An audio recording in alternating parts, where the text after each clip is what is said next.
negara superpower. Kendali atas energi membuat Amerika menjadi juara dunia karena energinya adalah oil and gas. Amerika sejak tahun 70-an pengendalinya, terutama mengendalikan transaksinya selain kendali teknologi dan distribusinya. Kemudian dunia coba digeser ke non-fuel oil atau bukan minyak dan gas. Salah satunya Tiongkok yang coba saingin Amerika dalam kendali energi di luar minyak bumi. Pejuang-pejuang non-fuel oil ini akan membangun sumber energi bukan lagi berbasis oil and gas, tetapi baterai sebagai penyimpan dengan solar panel, tenaga air, tenaga angin, panas bumi, dan tenaga nuklir sebagai pembangkitnya. Sekali lagi, kita ingatkan kalau Indonesia mau jadi negara superpower, Indonesia harus punya sesuatu yang didominasi sebagai alat tekan. Sungguh, menjadi negara superpower wajib ada yang didominasi terutama kekuatan militer dan punya banyak alat penekan. Amerika itu militernya terkuat di dunia sebagai alat tekan, punya teroris sebagai alat tekan, lalu punya dolar sebagai alat tekan juga, punya hutang sebagai alat tekan juga, punya multilateral organisasi seperti PBB, IMF, dan lain sebagainya sebagai alat tekan juga. Kemudian tujuan New Mind bernegara adalah ingin membuat Indonesia menjadi negara superpower. Tujuan Old Mind bernegara adalah mengelola anggaran dan rebutan anggaran. Mek ngono tok. Mentalnya yaitu cuman bisa rebutan anggaran, terus mau berkuasa lagi 2024 dan rakyatnya hebat lagi, masih terpesona sama Old Mind. Kok iso yo? Sungguh Old Mind ya Old Mind. Bahkan kalau nanti oposisi yang menang, tetap otaknya hanya membagi-bagi anggaran yang 1.700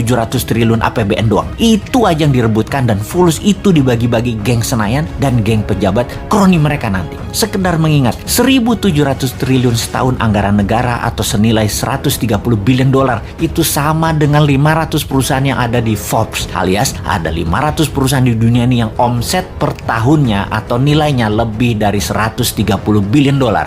GE misalnya, omsetnya 250 billion dolar, lebih besar dari APBN Indonesia, dan untuk mengelolanya hanya perlu seorang CEO, bukan presiden. Bahkan tidak harus membelah dua negara, bukan harus membelah kampret, cebong, kadal gurun. Membelah dua bangsa Indonesia itu tidak saling tuduh antar ras, yang satu berbungkus agama, yang satu berbungkus materi jadi takut miskin. Alphabet misalnya, perusahaannya Google, nilainya kalau valuasinya saat ini adalah 600 billion dolar. Tesla itu 300 billion dolar. Apple 1.000 billion dolar atau 8 kali APBN Indonesia. Semuanya jauh di atas APBN Indonesia yang diperebutkan setiap 5 tahunan oleh para politisi yang niatnya katanya untuk rakyat padahal tidak. Makanya kalau Old Mind masih mau jadi pemimpin, paling pol yaitu eker-ekeran APBN. Beda kalau New Mind yang jadi, asli beda, nggak rebutan APBN, pada rebutan punya proyek bisnis pribadi dan korporasi yang berjalan baik karena mereka nanti bisa dapat pinjaman 5 kali lipat dari nilai aset yang bunganya 0%. Jadi APBN yang dalam setahun nilainya 130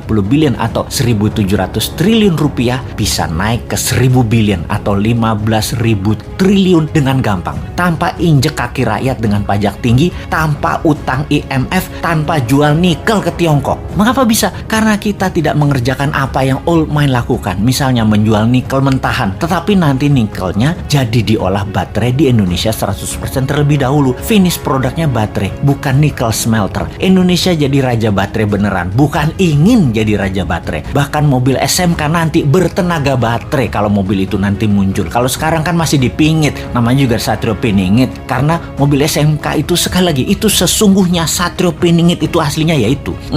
Tapi maaf nih ya, kita ada ketakutannya. Apa yang kita takutkan nih kaum New Mind? Yang New Mind takutkan dalam 3 tahun lagi cadangan nikelnya habis dihajar Tiongkok dan kita nggak ada sisa apa-apa. Jadi deh Tiongkok punya cadangan nikel processors untuk 20 tahun ke depan dan jadi raja baterai dunia.